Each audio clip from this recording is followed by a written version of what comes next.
ఈరోజు మనం మైసూర్ ఉప్మా చేసుకుందామండి. ఏమీ లేదండి, చాలా సింపుల్ ఈ ఉప్మా.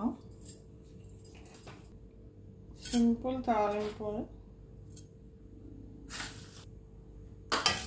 ఒక ఉల్లిపాయ,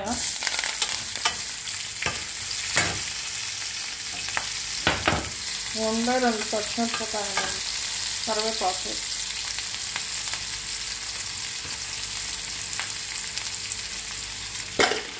చాలు మీ టేస్ట్ తగినట్టు.